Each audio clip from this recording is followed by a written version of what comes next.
হারানো দিনের রান্নাতে আমি রেলিশ উইথ রুকমা থেকে রুকমা এসেছি আজকে তোমাদের কাছে ছানার কালিয়া নিয়ে।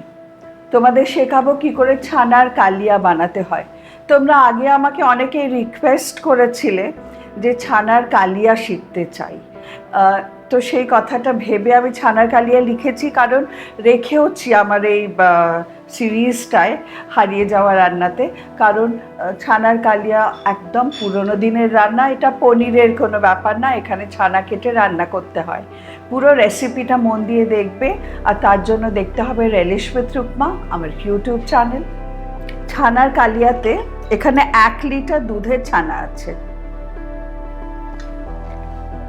ঘরে কাটা দুধের ছানা আমি ভিনেগার দিয়ে কেটেছি। ছানা কাটার প্রসেসটা বলে দিই। দুধ ফুটে উঠবে, 1 লিটার দুধের কথাই বলছি, একদম দুধটা ফুটে উঠবে ভালো করে, তখন 1 থেকে 1.5 টেবিল চামচ ভিনেগার দেবে। সেই ভিনেগারটা একদম ফুটতে ফুটতে মানে ফুটে ওঠার সময়টা দেবে, তখন ছানাটা কেটে যাবে, তখন বেশ 1 কাপ মতো জল দেবে। জলটা দিয়ে দেখবে যে ছানাটা বেশ জলের থেকে সেপারেটেড হয়ে গেছে, একটু রাখবে 10 মিনিট, তারপরে ওটা ছাঁকনিতে নেবে। ছাঁকনিতে নিয়ে অলওয়েজ কলতলায়, তোমাদের মানে সিঙ্কের কলের তলায় রেখে ওটাকে ভালো করে ধুয়ে নেবে, এই কারণে যে না ধুয়ে নিলে কিন্তু ভিনেগারের টকটা থেকে যেতে পারে। সেটা যদি মিষ্টি করো তাতেও চলবে না, আর আমাদের ছানার ডালনাতেও চলবে না। আচ্ছা, এবার এই ছানাটা, ঘরে কাটা ছানা 1 লিটার দুধের, 1 লিটার ফুল ক্রিম মিল্কের ছানা, স্কিমড মিল্ক করলে কিন্তু ছানাটা একটু ছিবড়ে হয়ে যাবে। আচ্ছা, এবার এই ছানাটার মধ্যে কিছু মশলা মেশাতে হবে। স্বাদ মতো নুন প্রথমেই, চিনি 2 টিস্পুন,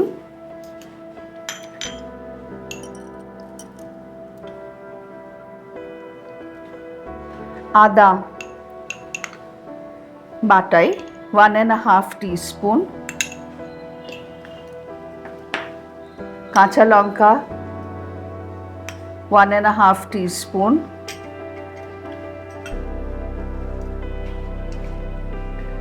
এগুলো দিয়ে ভালো করে মাখতে হবে। আর দেব গরম মশলা 1/2 টিস্পুন।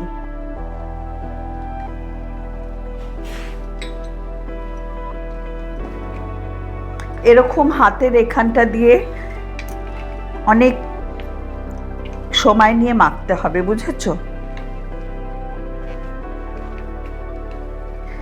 মাখাটা ঠিক না হলে একেবারেই ছানার কালিয়াটা ঠিক হবে না।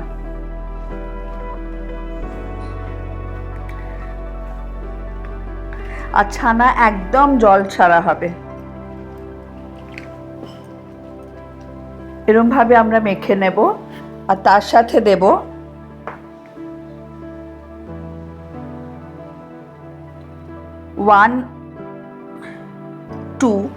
2 টিস্পুন ময়দা আর 1 টিস্পুন ঘি। এবার এটা দিয়ে ভালো করে মাখবো যতক্ষণ না একদম মসৃণ হচ্ছে। আমার মাখা হয়ে গেছে, দেখো এরকম মসৃণ হবে মাখাটা।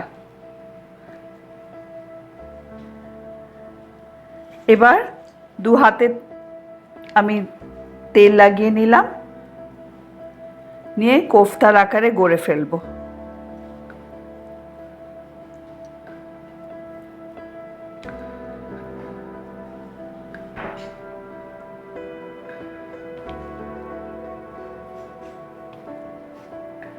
এগুলো কিন্তু খুব যত্ন সহকারে ভাজতে হবে, অনেকগুলো একসাথে দিলে চলবে না। আর 1 লিটার দুধে কটা হয় দেখি, জেনে যাবে, সেই অনুপাতে তোমরা দেবে কতটা তোমাদের পরিবারের জন্য লাগবে সেরকম।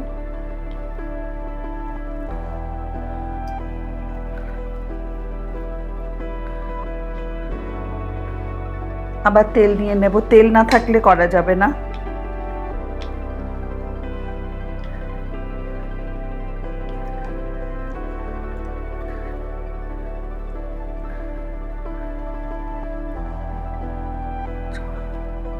এরমভাবে আমরা কোফতাগুলো বানিয়ে নেব।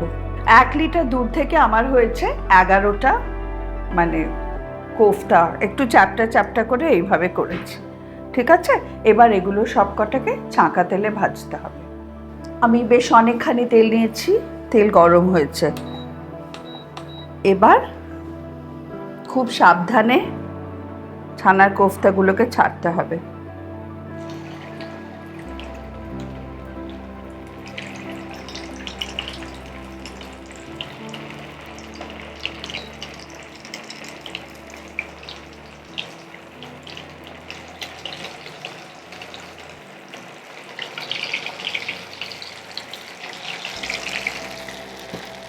সব একসাথে দেব না, একটা দিক হলে সাবধানে অন্য দিকটা উল্টে দিতে হবে।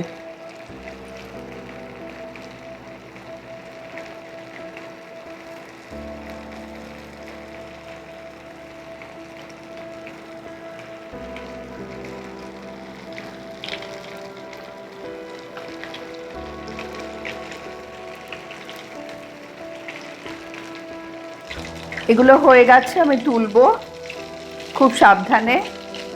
আর বেশ লাল করে ভাজতে হবে, নয়তো কিন্তু ভেঙে যাবে।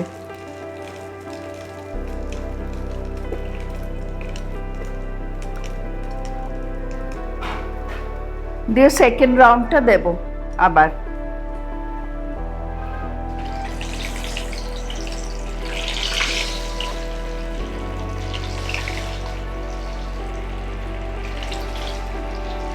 এটাও একইভাবে ভেজে তুলবো। ছানার কোফতাগুলো সব ভাজা হয়ে গেছে। হ্যাঁ দেখো, কিন্তু তোমরা খুব সাবধানে ভাজবে। সেম তেলে আলুগুলো দিয়ে দিচ্ছি। আলুগুলো এরকম ডুমো করে কাটা।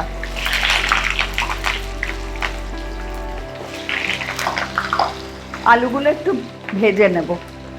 আলুটা এভাবে ভেজে তুলে নিয়েছি। এবার প্যানে একটু সর্ষের তেল দেব,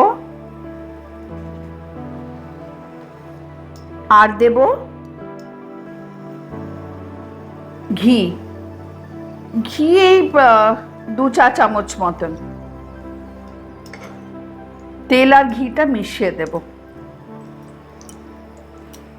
তেল আর ঘিটা গরম হতে হতে আমি একটু ছোট এলাচ ছেঁচে নেব, গোটা 4।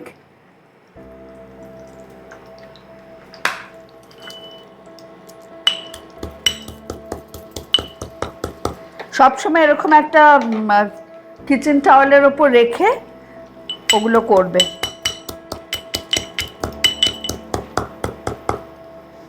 আচ্ছা, তেল ঘি গরম হয়ে গেছে, ছোট এলাচ দিলাম,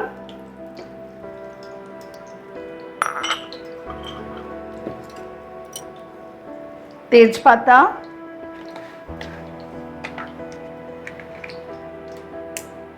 দারচিনি,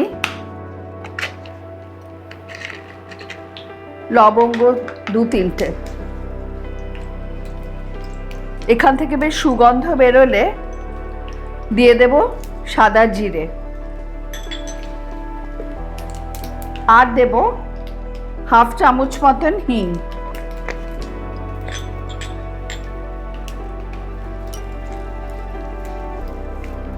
এইবার ওই সেম তেলেই দিয়ে দেব কুচিয়ে রাখা একটা বড় টমেটো।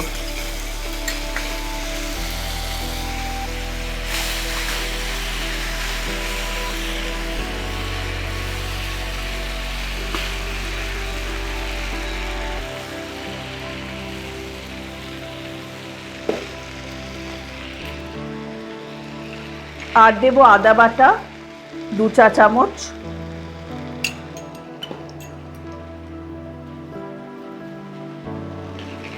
হলুদ গুঁড়ো 1 চা চামচ,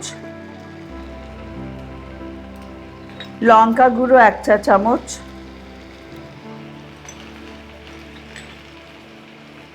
জিরে গুঁড়ো 1.5 চা চামচ,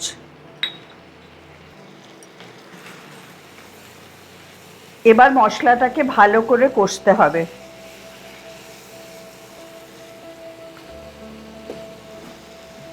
মশলা কষার সুন্দর একটা গন্ধ বেরিয়েছে। এবার দেব চিনি 2 চা চামচ, নুন দেব স্বাদ মতো,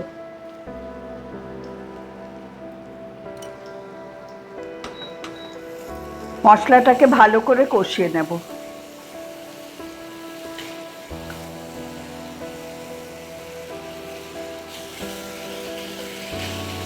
আদা জিরে হলুদ লঙ্কা, একদম নিরামিষ রান্না। এই মশলা যখন কষবে সেই সময় আবার ভাজা আলুগুলো দিয়ে দেব, যাতে মশলার সাথে ওটা বেশ মিলেমিশে যায়।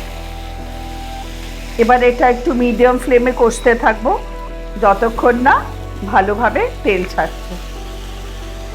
মশলাটা দেখো কষে এসেছে, এবার দেব জল।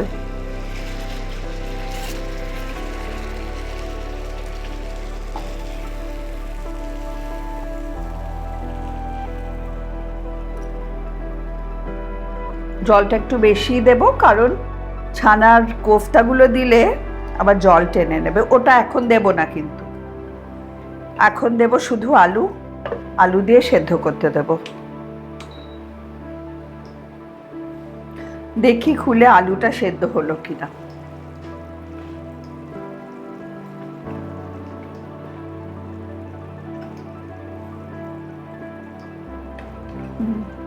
আলুটা সেদ্ধ হয়েছে, আর একটু হবে। এবার এই মটরশুঁটিগুলো দিয়ে দিচ্ছি, আর দিয়ে দেব এই ছানার কোফতাগুলো, খুব সাবধানে।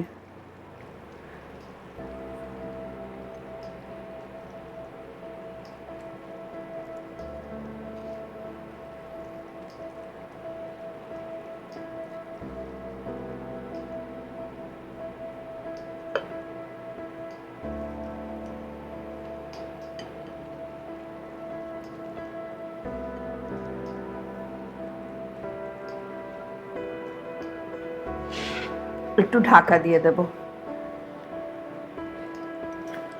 এবার সব কিছু সেদ্ধ হয়ে গেছে। এবার জাস্ট কয়েকটা চেরা কাঁচা লঙ্কা দিয়ে দেব।